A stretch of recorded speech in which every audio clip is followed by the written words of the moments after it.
ಘಟನೆ ನಿಯಂತ್ರಣ ಮಾಡಲು ಇಲ್ಲಿನ ಯಡಿಯೂರಪ್ಪ ಮಾರ್ಗದಿಂದ ಹಳೇಬೇಬಿ ರಸ್ತೆಗಳಿಗೆ ಸಾರಿಗೆ ಬಸ್ಗಳನ್ನು ಬಿಡಬೇಕೆಂದು ಆಗ್ರಹಿಸಿ ಸೋಮವಾರ ಸರ್ವೋದಯ ಸೇವಾ ಸಂಘ ಪ್ರತಿಭಟನೆ ನಡೆಸಿ ಜಿಲ್ಲಾಧಿಕಾರಿಗೆ ಮನವಿ ಸಲ್ಲಿಸಿದ್ರು. ಹಳೇಬೇಬಿ ರಸ್ತೆಗೆ ಹೊಂದಿಕೊಂಡಂತೆ ಸಮರ್ಥನಗರ, ಮಲ್ಲಿಕಾರ್ಜುನ ನಗರ, ಓಂ ನಗರ, ಟೀಚರ್ಸ್ ಕಾಲೋನಿ, ಕುಂತಿನಗರ, ಗಾಯತ್ರಿ ನಗರ, ಬನಶಂಕರಿ ನಗರ ಸೇರಿದಂತೆ ಇನ್ನೂ ಅನೇಕ ಹೊಸ ಬಡಾವಣೆಗಳು ಬೆಳೆದು ಸಾವಿರಾರು ಜನ ವಸತಿಗಳಿಂದ ಕೂಡಿದೆ. ಅಲ್ಲದೆ ಹಳೆ ಬೆಳಗಾವಿ, ವಡಗಾವಿ, ದೇವಾಂಗನಗರ, ಕಲ್ಮೇಶ್ವರ ನಗರ, ಸಂಭಾಜಿನಗರ, ಮಂಗಾಯಿನಗರ, ಕನಕದಾಸನಗರ, ರೇಣುಕಾನಗರ ಸೇರಿದಂತೆ ಅನೇಕ ಪ್ರದೇಶವು ಲಕ್ಷಾಂತರ ಜನಸಂಖ್ಯೆಯನ್ನ ಹೊಂದಿದೆ. ಇಲ್ಲಿನ ಬಸ್ ಪ್ರಯಾಣಿಕರು ಬೈಲಹೊಂಗಲ, ಸವದತ್ತಿ, ಯಲ್ಲಮ್ಮನಗುಡ್ಡ, ಕಿತ್ತೂರು, ಧಾರವಾಡ, ಹುಬ್ಬಳ್ಳಿ, ದಾವಣಗೆರೆ, ಬೆಂಗಳೂರು ಕಡೆಗೆ ಹೋಗಬೇಕಾದ್ರೆ ಸುತ್ತುವರಿದು ಕೇಂದ್ರ ಬಸ್ ನಿಲ್ದಾಣಕ್ಕೆ ಹೋಗುವ ಅನಿವಾರ್ಯತೆ ಎದುರಾಗಿದೆ. ಕಾರಣ ಮಾನ್ಯರು ಬೆಳಗಾವಿ ದಕ್ಷಿಣದ ಹಳೇಬೇಬಿ ರಸ್ತೆ ಯಡಿಯೂರಪ್ಪ ಮಾರ್ಗದ ಮುಖಾಂತರ ಬಸ್ ಸಂಚಾರವನ್ನ ಆರಂಭಿಸಿದ್ರೆ ಮೇಲ್ಕಂಡ ಊರುಗಳಿಗೆ ಹೋಗಿ ಬರಲು ಅನುಕೂಲವಾಗಲಿದೆ.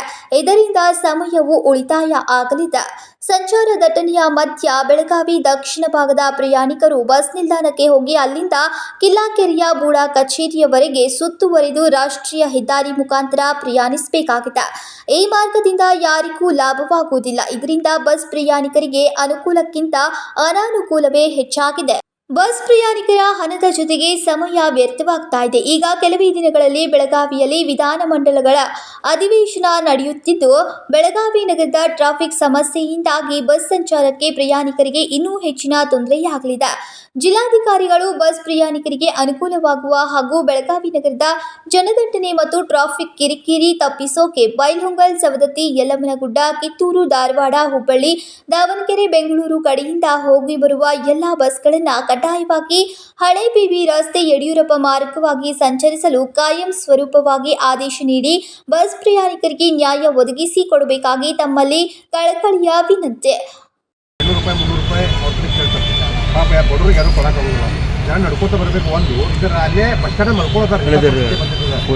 ರಾತ್ರಿ ಹೊತ್ತಿಗೆ ಏನು ಮಾಡ್ತಾರೆ. ಆಮೇಲೆ ನಮ್ಮದು ಬೆಂಗಳೂರು, ದಾವಣಗೆರೆ, ಯಡಿಯೂರಪ್ಪ ಮಾರ್ಕೆಟ್ ಬಂದರೆ ಯಾಕೆಂದರೆ ಬೆಳಗಾವಿ ದಕ್ಷಿಣ ಭಾಗದಾಗ ಇರ್ತಕ್ಕಂಥ ಇನ್ನು ಪ್ರಯಾಣಿಕರಿಗೆ ಅಲ್ಲೇ ಹೇಳ್ಕೊಂಡಿದ್ದಾರೆ. ಒಂದು ಸುರಕ್ಷಿತ ಮನೆ ಮುಟ್ಟಬಹುದು ಸರ್. ಈಗೇನಾಗಿದ್ದಾರೆ ಬೆಳಗಾವಿ ಒಳಗೆ ಸಾಕಷ್ಟು ರಸ್ತೆಗಳೆಲ್ಲ ಬಂದ್ ಆಗ್ಯಾವ. ಸ್ವಲ್ಪ ಗುರ್ತದ ಕಾನೂನು ಚೌಕಟ್ಟಿನಾಗ ಮೊನ್ನೆ ಹೈಕೋರ್ಟ್ ಆದೇಶ ಮಾಡಿದ ನಂತರ ಒಂದು ಮೇನ್ ಮುಖ್ಯ ರಸ್ತೆ ಬಂದಾಯಿತು. ಹೀಗಾಗಿ ಅಧಿವೇಶನದ ಯಾವ ರೀತಿ ಅದನ್ನು ಕಂಟ್ರೋಲ್ ಮಾಡ್ತಾರೆ ಅನ್ನೋದು ನಿಮಗೆ ಗೊತ್ತಿದೆ ಸರ್. ನೋಡಿ ಸಮಸ್ಯೆ ಇದೆ. ಅದು ಸಲ ಯಡಿಯೂರಪ್ಪ ಮಾರ್ಕೆಟಿಂದರೆ ಇದಕ್ಕೆ ಒಂದು ಹಲವಾರು ಬಸ್ಗಳನ್ನು ಬೈಲಹೊಂಗಲ, ಕಿತ್ತೂರು, ಆಮೇಲೆ ಧಾರವಾಡ, ಹುಬ್ಬಳ್ಳಿ ಸರ್ ನೂರಾರು ಬಸ್ಗಳು ಹೋಗ್ತಾವೆ. ಆ ಬಸ್ಗಳನ್ನ ಆ ಕಡೆ ಸಂಚಾರ ಮಾಡಿದ್ರೆ ಏನಾಗ್ತದೆ, ಒಂದು ಸಾರಿಗೆಗೆ ಅನುಕೂಲ ಆಗ್ತದೆ, ಜನರಿಗೆ ಅನುಕೂಲ ಆಗ್ತದೆ. ದಯವಿಟ್ಟು ಇದನ್ನು ತಾವು ಜಿಲ್ಲಾಧಿಕಾರಿ ಗಮನಕ್ಕೆ ಮಾಡಿರಿ. ಮತ್ತು ಇಲ್ಲದೆ ಹೋದ್ರೆ ಸರ್ ನಾವು ಸುಮಾರು ಧರಣಿ ಕೂಡ್ರಾಗ್ತದೆ. ಏನಕ್ಕೆ ಸರ್ ಈಗ ಎಲ್ಲರಿಗೆ ಅನ್ಯಾಯ ಆಗ್ತಾ ಇದೆ. ಮತ್ತು ಜನಸಂಖ್ಯೆ ಜಾಸ್ತಿ ಬರ್ತದೆ ಸರ್. ದಕ್ಷಿಣ ಭಾಗ ಸಾಕಷ್ಟು ಅಭಿವೃದ್ಧಿ ಆಗಿದೆ. ಅಭಿವೃದ್ಧಿ ಬರೀ ಇಲ್ಲದೆ ಹೋದರೆ ವಿಧಾನ ಮಂಡಲ ಅಧಿವೇಶನದ ಸಮಯದಲ್ಲಿ ಸುವರ್ಣ ವಿಧಾನಸೌಧದ ಮುಂದೆ ಬಸ್ ಪ್ರಯಾಣಿಕರ ಹಕ್ಕೊತ್ತಾಯಕ್ಕೋಸ್ಕರ ಧರಣಿ ಸತ್ಯಾಗ್ರಹ ಮಾಡುವುದಾಗಿ ಎಚ್ಚರಿಸುವುದಾಗಿ ಸೂಚಿಸಿದರು. ಇನ್ನು ಈ ಸಂದರ್ಭದಲ್ಲಿ ಅನೇಕರು ಉಪಸ್ಥಿತರಿದ್ದರು. ಸಂಕಲ್ಪ ಶಿಂದೆ, KMM ಕನ್ನಡ, ಬೆಳಗಾವಿ.